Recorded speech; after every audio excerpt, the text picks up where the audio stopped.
DeepSeek is not one of China's tech giants like Alibaba, Baidu, or Tencent. Instead, it is a relatively obscure division of High Flyer Capital Management, a Chinese hedge fund specializing in quantitative trading.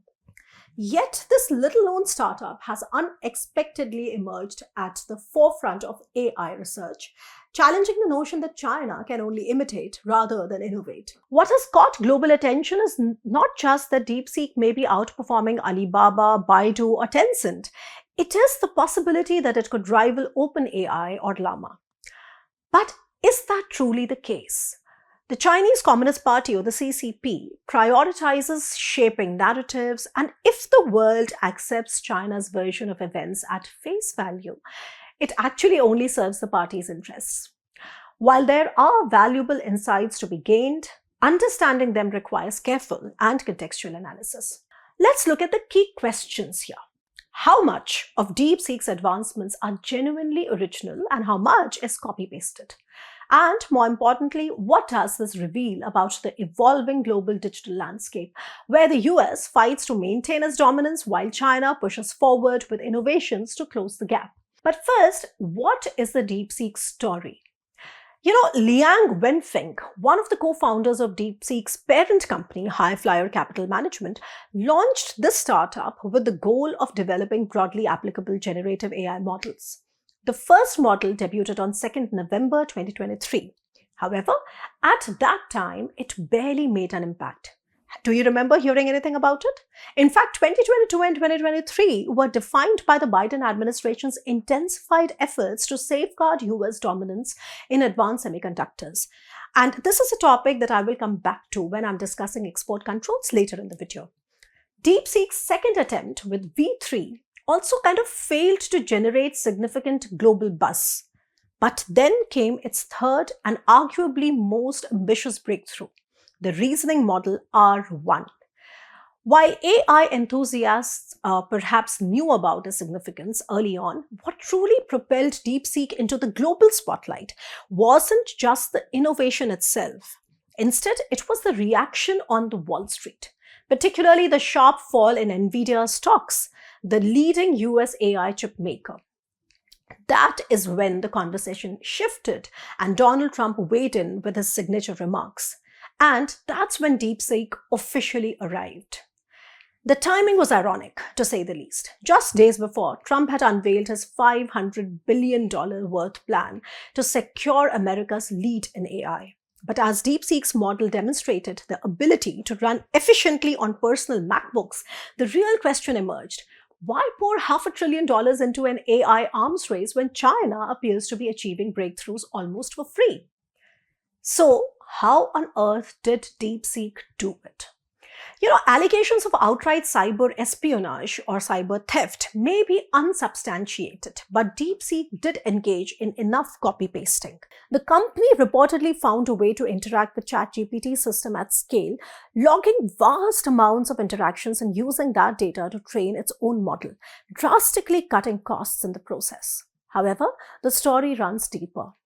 Evidence now suggests that DeepSeek may have accessed the ChatGPT API, which is officially unavailable in China, by the way, but may have been accessed through external means. Not only did the company harvest this invaluable training data and integrate it into its own models, but it went a step further. It published a publicly accessible research paper detailing its findings. In fact, you can also go and read it. Of course, true technological innovation requires sophisticated mathematical modeling and advanced algorithms. But at its core, DeepSeek's model stands on a foundation which was largely built by ChatGPT. But it was optimized by DeepSeek for efficiency and was developed at a fraction of that cost. Now, whether this constitutes a violation of OpenAI's service agreements or an outright intellectual property theft remains to be seen. But major tech firms are already investigating, and they should. Now, dismissing such innovation outright would be short-sighted. Understanding its true value is crucial. From a purely academic standpoint, openly published technological advancements do contribute to human progress, a testament to the scientific method where knowledge evolves through a cycle of conjecture and refutation. However, this idealistic view of shared knowledge collides with the harsh realities of geopolitics. The pursuit of national interest often overrides the noble spirit of scientific collaboration. While AI experts can marvel at the technical breakthroughs, strategic analysts must examine the broader implications, particularly given that DeepSeek operates under Chinese law. This legal framework is deeply intertwined with a system notorious for secrecy, for mass surveillance, and psychological control. So the real conversation then is not just about AI innovation.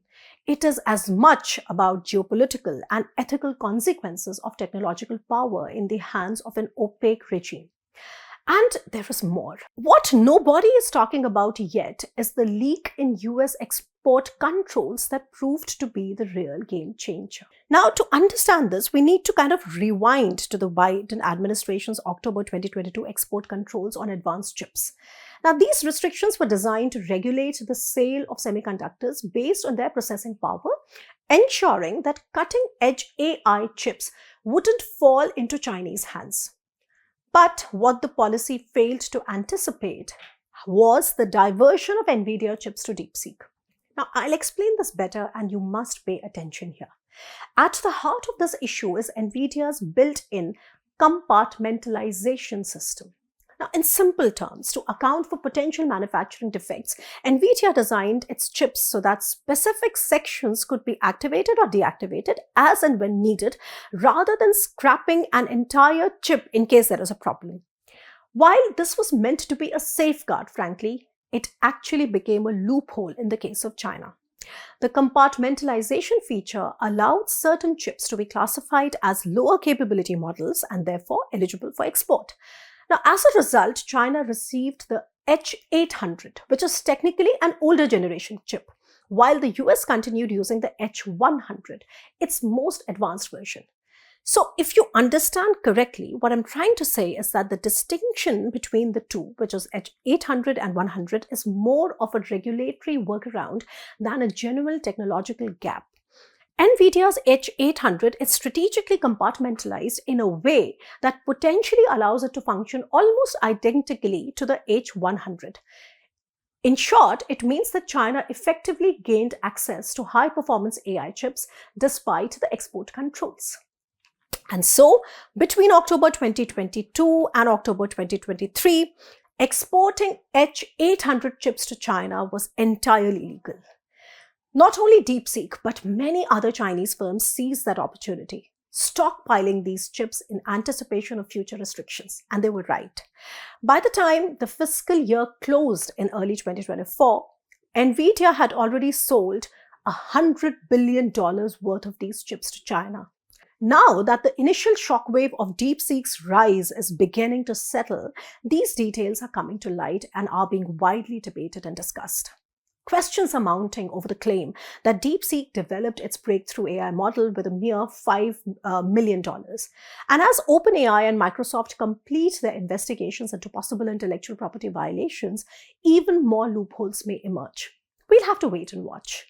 But the most immediate casualty of this unfolding saga has been NVIDIA's stock prices, which plummeted in reaction to these exaggerated fears.